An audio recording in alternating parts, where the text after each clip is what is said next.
বিষয়টা অবগতির জন্য ইউনূস সাহেবকে মোবাইল করা হয়। ইউনূস সাহেবের মোবাইল বন্ধ। আমি একটা গরু ক্রয় করেছি ৫৩,০০০ দিয়ে।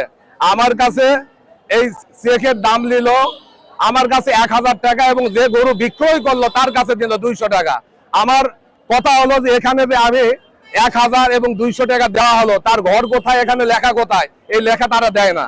শেষ পর্যন্ত ঝগড়া করে ১,০০০ টাকা এখানে লেখা দিল এখানে, আর ওই ২০০ টাকার কোনো খবরই নাই।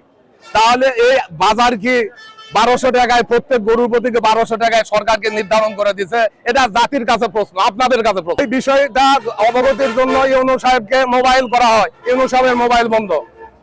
ইউনূস সাহেবের মোবাইল যদি বন্ধ হয় তাহলে এই কথাটা কাকে জানাবো? জাতীয়রা জানতে চায় ইউনূস সাহেবের মোবাইল কেন বন্ধ থাকবে? এখন তো কোনো দলীয় সরকার নাই, এখন তো সরকার চালায় ইউনূস সরকার। ইউনূস সরকারের ডিসি, সরকারি এডিসি, ইউনূস সরকারের টিউনো, ইউনো সবাই ইউনূস সরকারে, তাদের তদারকিতেই তো এই হাটটা তো চলে।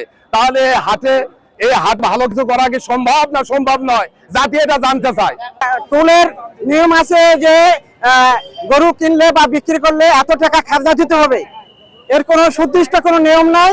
যা ইচ্ছে, আমি শুনলাম যে গত হাটে নাকি নিচ্ছে ৮০০ টাকা, আজকে নিচ্ছে নাকি যে বিক্রি করছে তার কাছে ২০০, আর যে কিনছে তার নিচ্ছে ১,০০০। তার কোনো রসিদ টসিদ কিচ্ছু নাই।